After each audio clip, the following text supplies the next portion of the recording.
बड़ी अहम बात दो हवालों से मैंने करनी है। इलेक्शन कमीशन की ज़िम्मेदारी है फ्री एंड फेयर इलेक्शन कराए, आर्टिकल 218 सब आर्टिकल 3 के तहत, और तमाम इदारे पाबंद हो जाते हैं to assist the Election Commission of Pakistan और उनको फैसिलिटेट करे for the purpose of holding free and fair elections. वो है आर्टिकल 220। और इसी के ताबे हो जाते हैं तमाम एग्जेक्टिव इदारे, जितना ताकतवर भी कोई हल्का इदारा कोई भी हो, और इसी तरह हुकूमतें भी पाबंद हो जाती हैं वो फैसिलिटेट करें उस इलेक्शन कमीशन को, जो इलेक्शन कमीशन जिसकी आइनी ज़िम्मेदारी है को फ्री एंड फेयर इलेक्शन कराए। अब यही वजह थी कि हमने जब लाहौर हाई कोर्ट में गए या पेशावर हाई कोर्ट में भी हम जा चुके हैं, हमने कहा था कि आरओ जो हैं वो होने चाहिए जुडिशरी से। वजह क्या थी? आज आपने देखा दो इंस्टांसेस पे मैं बात करूँगा। एक तो मुझे ये बता दें कि हमारा एक दफ़ा इंटर पार्टी इलेक्शन एक लिहाज से कल अदम करार दे के 20 दिन का टाइम दिया इलेक्शन कमीशन ऑफ पाकिस्तान ने, कहा जी दोबारा इलेक्शन कराएं। हमने दोबारा इलेक्शन करा दिया और सारी किस्म की एहतियात भी की, हर तरह का प्रोसेस किया, मुकम्मल किया, और किसी किस्म का उसके अंदर ना इबहम है, ना उसके अंदर कोई कबाहत है, ना उसके अंदर एम्बिग्यूटी है। अब हुआ क्या, हमें तो 40 सवाल नामा पकड़ा दिया गया, 40 सवाल कि जी आप इनके जवाब दें। वेयर एज आज एक कारनामा जो अंजाम दिया है उसको, जिसका नाम उन्होंने पीटीआई रखा हुआ है, पाकिस्तान तहरीक इस्लाहात, वो पीटीआई जो पाकिस्तान तहरीक इस्लाहात है वो एक शख्स ने बनाई हुई थी, डॉर्मेंट पार्टी है जिसका कोई वजूद नहीं है। कभी आपने नाम नहीं सुना, मैंने कम से कम नहीं सुना था। मैं मीडिया में पिछले कई सालों से मुस्तकिल तमाम प्रोग्राम में आ रहा हूँ, मैंने नहीं सुना उसका कौन वर्कर है, कौन उसका सदर है, कौन है। उसे पार्टी छोड़ के PMLN को ज्वाइन कर लिया। उसको विदाउट ड्यू प्रोसेस, कोई उससे सबूत लिए बगैर, कोई एक डॉर्मेंट पार्टी को शेड्यूल आने के बाद वो किसके हवाले कर दी गई? एक किंग्स पार्टी के, वो पाकिस्तान तहरीक इंसाफ पार्लियामेंटेरियन के हवाले कर दी गई।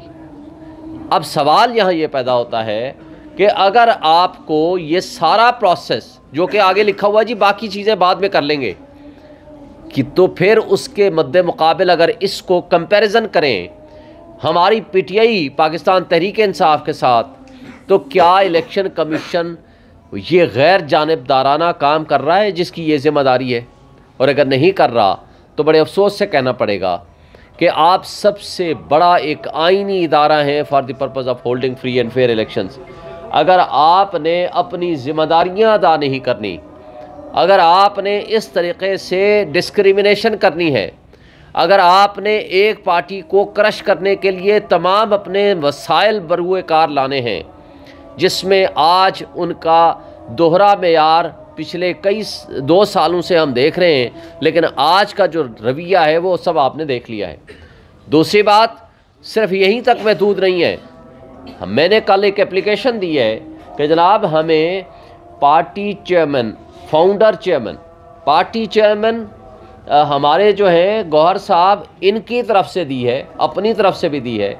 वो मुलाकात करना चाहते हैं फाउंडर चेयरमैन से जो हमारे लीडर हैं इमरान खान साहब, और उनके साथ टिकटों के हवाले से डिस्कशन करना चाहते हैं। तो लिहाजा इमरान खान को ये इजाज़त दी जाए कि वो हमारे साथ कन्वाइस करें, कंसल्ट करें, डिस्कस करें, वो हमारे लीडर हैं, और साथ वो अपनी लिस्टें अपने पास रखने का भी हक होना चाहिए ताकि वो उस पर अपना माइंड अप्लाई कर सकें। जो 27 साल चेयरमैन रहे, तो जनाब वो उसके बारे में अभी तक मुझे कोई हुक्मनामा नहीं मिला, जहाँ तक कि कल और परसों लास्ट डेट है for the purpose of submission of nomination papers.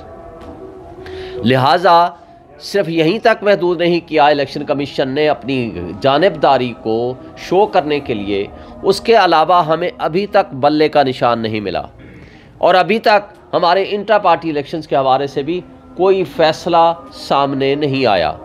तो ये बड़ी बदकिस्मती है कि सबसे बड़ी पॉलिटिकल पार्टी को अगर इस तरह क्रश करके, उसको साइडलाइन करके, अगर अवाम के मैंडेट पे डाका डालने में आप अगर शामिल उनके शराकतदार बन जाएंगे या सहूलतकार बन जाएंगे, तो फिर आप पे तनकीद होगी। जब आप पे हम तनकीद करते हैं तो आपने तो हमें तौहीन इलेक्शन कमीशन का नोटिस भेज दिया इमरान खान साहब को, वेयर एज जो पिछला पूरा साल ये साल गुज़रा, तमाम PDM की जमातों ने इल्ज़ामात लगाए और सुप्रीम कोर्ट के ख़िलाफ़ बोले और इलेक्शन नहीं होने दिए, जबकि इलेक्शन कराने का आपका फ़र्ज़ था। और सुप्रीम कोर्ट ये लिखने में मजबूर हुई कि आपने जमहूरियत को डिरेल किया है और आपने इलेक्शन को मुलतवी करके गैर आइनी इक़दाम किया है। लेकिन इस सब कुछ के बावजूद आपने तौहीन इलेक्शन कमीशन उन लोगों के ख़िलाफ़ जिन्होंने आपको फ़ंड्स नहीं दिए या जिन्होंने आपको नफरी नहीं दी, आपने उसके ख़िलाफ़ इस्तेमाल नहीं किया। लेकिन आपको एक ही पार्टी है जिसके ख़िलाफ़ आप सारी फोर्सेस, सारे आप ताकत इस्तेमाल करते हैं। ये दोहरा मेयार है, ये काबिल अफसोस है और इलेक्शन में प्री पोल रिगिंग है और इलेक्शन को वक्त से पहले मुतनाज़ा करने के हवाले से मुतनाज़ा करने की बात है। और आज सिचुएशन ये है कि